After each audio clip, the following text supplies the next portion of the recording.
Al via i cavalli della terza corsa, un confronto ancora per 3 anni sulla distanza del miglio. Qui il ritiro è quello di Conte Desi, restano quindi in 9.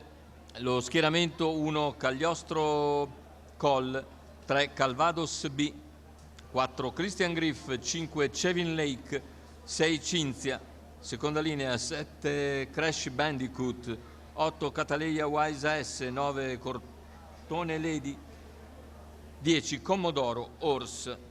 Favori in chiusura per Crash Bandicoot su Cataleya Wise AS e Calvados B, sono i 3 più seguiti. Vediamo l'errore del numero 10 Commodoro Horse, mentre parte alla grande Cinzia che conquista il comando e va via di lena subito. Ha preso vantaggio l'allievo di Antonio Di Nardo, che ha colto veramente una gran partenza, aveva fatto una bellissima sgambatura e ora sta confermando, andando via a tutta per cercare di rendere duro il compito ai cavalli che partivano dietro, che sono probabilmente gli avversari maggiori insieme a Calvados B. Intanto quarto iniziale in 29,8, cerca di progredire all'esterno ora Cataleya Wise AS,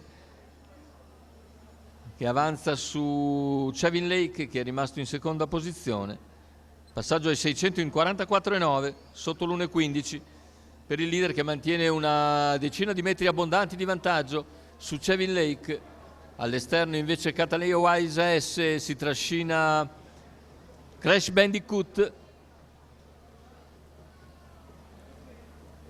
mentre lungo la corda è Christian Grip. Intanto 59,4 il passaggio agli 800 metri e ora Cataleya Wise arriva a ridosso del battistrada e cerca di impegnarlo. È anzi il numero 5 che viene via con decisione, e a questo punto scatta anche Crash Bandicoot, mentre numero 10, cala sensibilmente Cinzia. È passato Chevin Lake. Chevin Lake in vantaggio sulla curva conclusiva, prova ad attaccarlo ora Crash Bandicoot, ma Chevin Lake ha ancora una lunghezza di margine. All'ingresso addirittura d'arrivo Chevin Lake in vantaggio. Crash Bandicoot non può far altro che cercare di difendere la seconda posizione, perché Chevin Lake è imprendibile questa sera.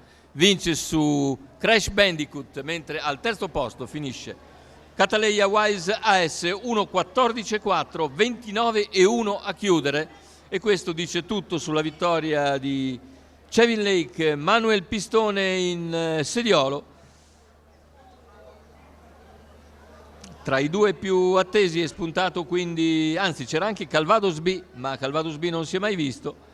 E invece Chevin Lake, dopo la grande sfuriata iniziale di Cinzia, è stato il più sollecito ad anticipare gli avversari, in particolare Crash Bandicoot, per precederlo poi sul palo, mentre al terzo ha chiuso Cataleya Wise AS. Assegno dunque Chevin Lake, Manuel Pistone al sulky, Giuseppe Pistone al training, i Pistone Brothers assegno alla testa di Cesena.